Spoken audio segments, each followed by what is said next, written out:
आज हम nitrogen products के अंदर जो इफ़ेक्ट डालते थे उसमें आज एसिड रेन के बारे में चर्चा करेंगे। एसिड रेन है, ये भी नाइट्रोजन ऑक्साइड का ही एक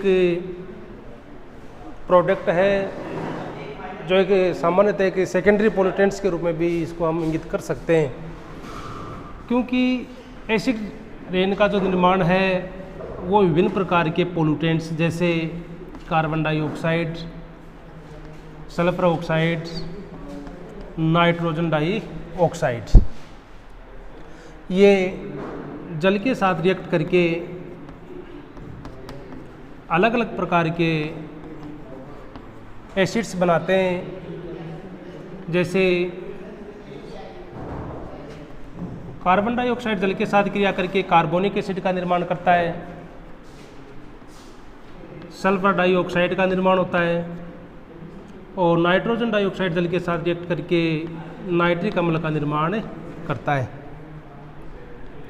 तो ये जो प्रोडक्ट्स हैं ये वर्षा जल के साथ मिलकर भूमि पर आते हैं और भूमि पर एसिडिक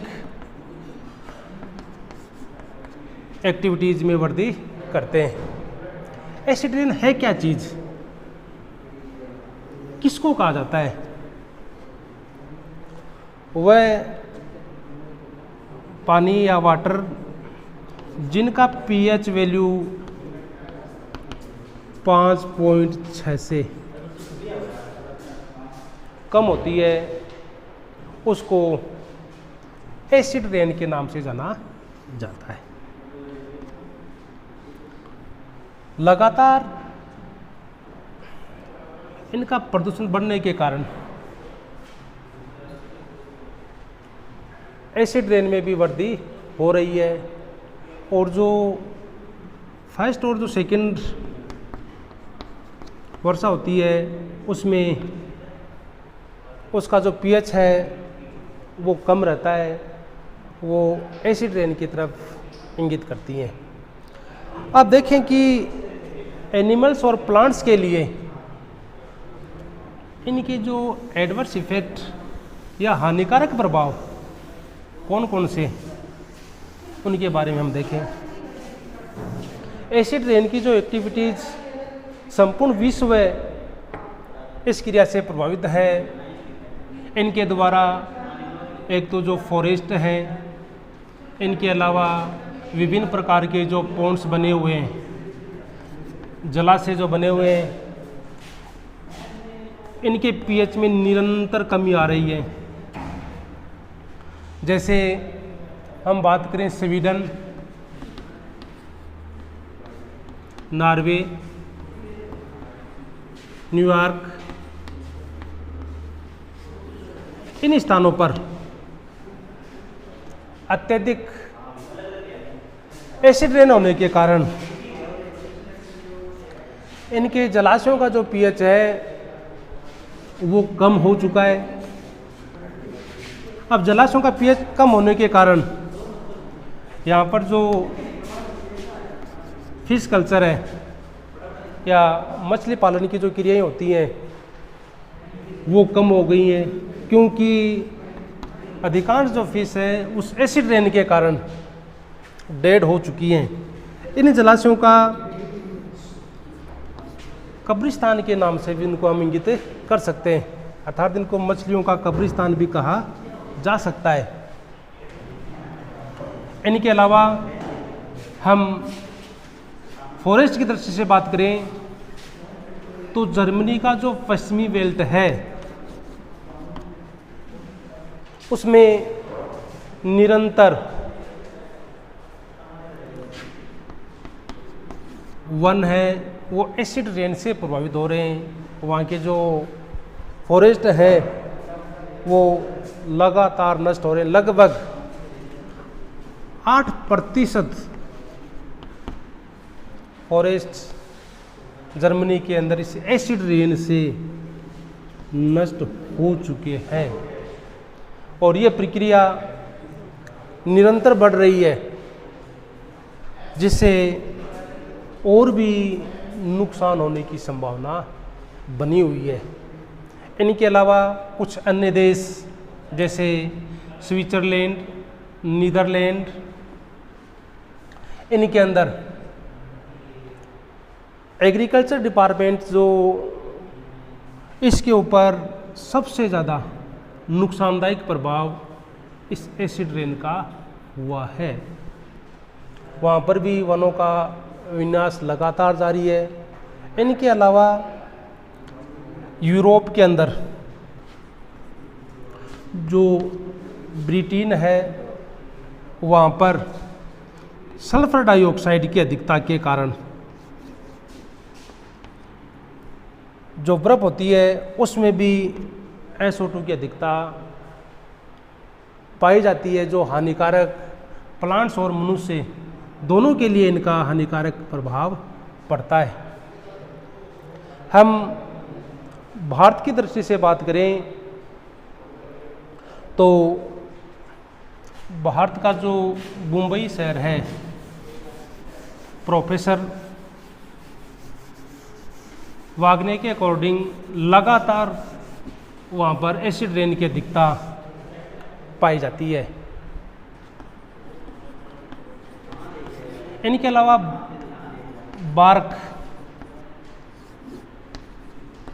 के वैज्ञानिक डॉक्टर केलकर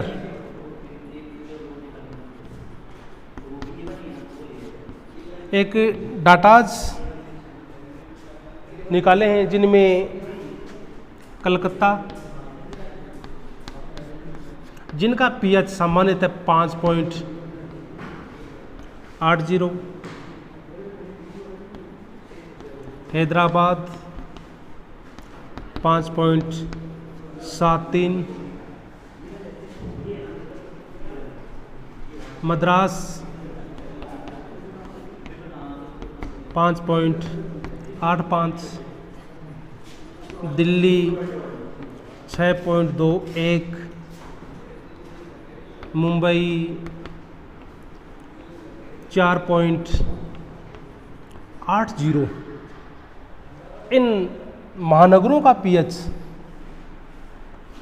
ये है, जहाँ पर मुंबई का सबसे कम pH, यानी pH जितना कम है वो एसिड रेन को इंगित कर रहा है। अन्य महानगरों की भी हम चर्चा करें, इनका pH भी काफ़ी कम है, यानी लगभग 5.6 के समथिंग है। तो इन महानगरों में भी एसिड रेन के कारण जलाशय, फॉरेस्ट तथा जो मृदा है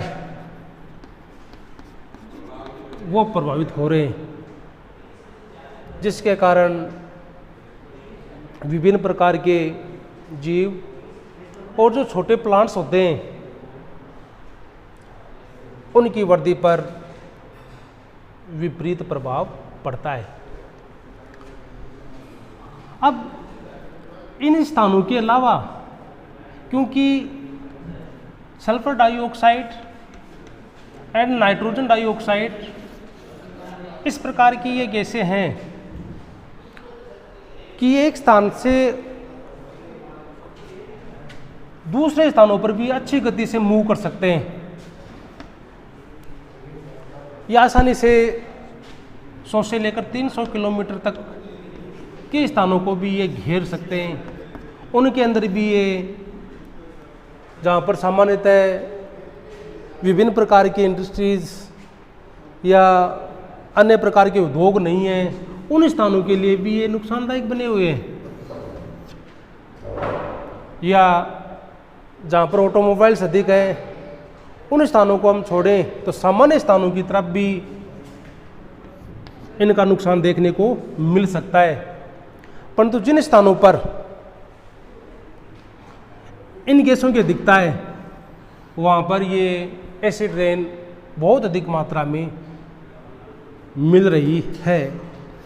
सामान्य क्षेत्र भी इनसे छूते नहीं हैं, जिसके कारण संपूर्ण विश्व में प्रत्येक प्रकार के प्लांट्स और एनिमल्स के लिए इनका हानिकारक प्रभाव देखने को मिलता है। इनके अलावा जहाँ पर मार्बल्स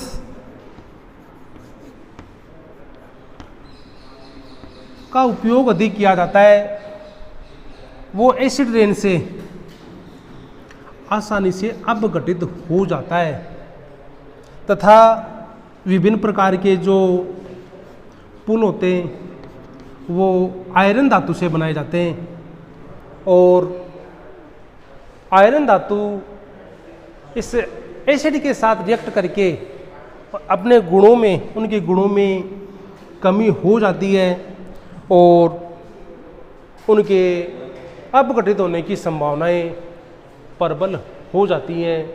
तो एसिड रेन के द्वारा ये विभिन्न प्रकार की क्रियाएं, प्लांट्स हैं, एनिमल्स हैं, हमारी जो मृदा है, उन सब के लिए इनका हानिकारक प्रभाव होता है, जो हमारे लिए बहुत ही नुकसानदायक और हानिकारक है।